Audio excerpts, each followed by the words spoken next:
এবং ছাত্রদল এককভাবে আলাদাভাবে রাজপথে সর্বাত্মকভাবে থাকবে। সংগ্রামী উপস্থিতি, জুলাই আগস্টের পর ছাত্রদল প্রতিটি ক্যাম্পাসে শিক্ষার্থীদের অধিকার বাস্তবায়নে এবং শিক্ষার সুষ্ঠু পরিবেশ সুনিশ্চিত করণে আমরা ক্যাম্পাসগুলোতে ছাত্র রাজনীতি করে যাচ্ছি, ধৈর্য সহনশীলতা পরিচয় দিয়ে যাচ্ছি এবং এই নির্দলীয় সরকারের প্রতি সত্যিকার অর্থে আমরা কোনো প্রকার কোন কর্মসূচি ঘোষণা করিনি। তাদের কর্মকাণ্ডে ব্যাঘাত ঘটে এমন কোন কর্মসূচি ছাত্রদল আজকের দিন পর্যন্ত ঘোষণা করেনি। কিন্তু যদি এ ধরনের ঘটনা অব্যাহত থাকে, যদি নারী নিপীড়ন অব্যাহত থাকে এবং সুষ্ঠু বিচার আমরা না পাই, আমরা বলতে চাই অতি শীঘ্র ছাত্রদল আবারও রাজপথে নামতে বাধ্য হবে এবং সেই কর্মসূচির মাধ্যমে আমরা বিশ্বাস করি হয়তো আপনাদের কাছে ব্যাঘাত ঘটবে, আপনারা আমাদের দাবি মানতে বাধ্য হবেন। আমরা সে ধরনের পরিস্থিতি সৃষ্টি করতে চাই না। আমরা অনুরোধ জানাচ্ছি বাংলাদেশের পুরো ছাত্র সমাজের মনোভাবকে বোঝার চেষ্টা করেন। এই আসিয়ার ধর্ষণকারীদের বিচার অতি দ্রুততম সময়ে নিশ্চিত করেন। আরেকটি কথা বলে চাই, সেটি হল আসিয়ার ঘটনাটি একটি প্রতীক হিসেবে আমাদের হৃদয়কে নাড়া দিয়েছে, বাংলাদেশের ছাত্র সমাজের সাধারণ জনগণের বিবেককে নাড়া দিয়েছে। কিন্তু এই আসিয়ার মতো আমাদের হাজার হাজার বোন রয়েছে যারা প্রত্যন্ত অঞ্চলে বিগত সময়ে নির্যাতনের শিকার হয়েছে, নিপীড়নের শিকার হয়েছে, কিন্তু এই সমাজ ব্যবস্থার কারণে লোকলজ্জার ভয়ে, পরিবারের ভয়ে সেই ঘটনাগুলো আলোর মুখ দেখেনি। আমরা এ ধরনের সমাজ ব্যবস্থা বিলুপ্তি চাই। আমরা এ ধরনের সমাজ ব্যবস্থার সংশোধন চাই, যেখানে আমাদের বোনেরা কোন প্রকার অন্যায়ের শিকার হলে আইনের আশ্রয় পাবে এবং এই সমাজ তাদেরকে গ্রহণ করবে।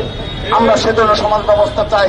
আমরা বিশ্বাস করি বিগত 15.5 বছরে যে ধরনের সমাজ ব্যবস্থা ধ্বংস হয়ে পড়েছে, যেভাবে হানাহানি বিচারহীনতার সংস্কৃতি গড়ে উঠেছে, আমরা হৃদয় থেকে বিশ্বাস করি যদি আগামীতে জনগণের ভোটে জনাব তারেক রহমানের নেতৃত্বে বাংলাদেশে কোন সরকার গঠিত হয়, আমরা ছাত্রদল সবাই বিশ্বাস করি সেই সরকার এই নারী নিপীড়ন বন্ধ করবে এবং নারীদের প্রতি সহিংসতা ধর্ষণকে বিচার সুনিশ্চিত করবে।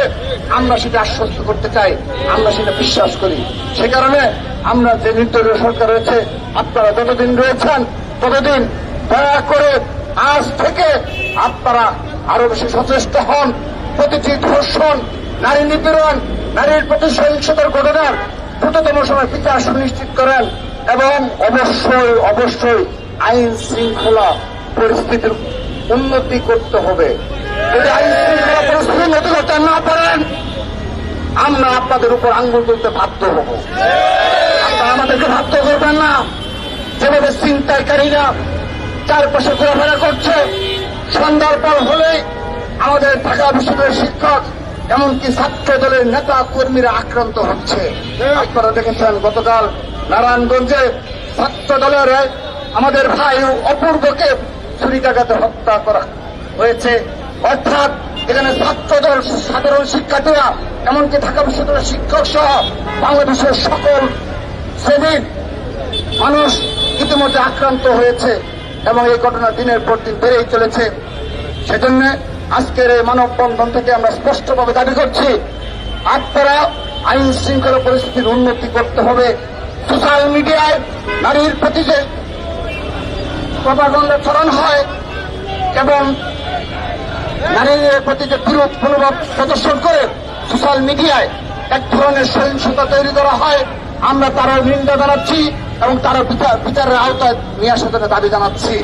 এবং সেই সাথে আসিয়ার ঘটনা সহ অপর যতগুলো ঘটনা রয়েছে, আপনারা আইনের মধ্যে থেকে দ্রুততম সময়ে বিচার সুনিশ্চিত করবেন এবং আপনারাই পারেন কিংবা আগামীতে আমাদের এই ধর্ষণের ঘটনায় যে ধরনের আমাদের পরীক্ষা নিরীক্ষা ব্যবস্থা রয়েছে তার যুগোপযোগী করতে হবে, তার উন্নতি করতে হবে সেই রেখে, এবং আমাদের দেশের যে আইন রয়েছে যে 2 মাসের মধ্যে তদন্ত কাজ শেষ করা এবং 6 মাসের মধ্যে বিচার প্রক্রিয়া শেষ করা। কিন্তু আমরা অবাক হয়ে লক্ষ্য করছি এই 7 মাসে একটি ঘটনাতেও 2 মাসের মধ্যে তারা বিচার তদন্ত শেষ করতে পারে না, 6 মাস হতে বিচার সুনিশ্চিত করতে পারে না এবং ফাঁসিতে উপরের কথা।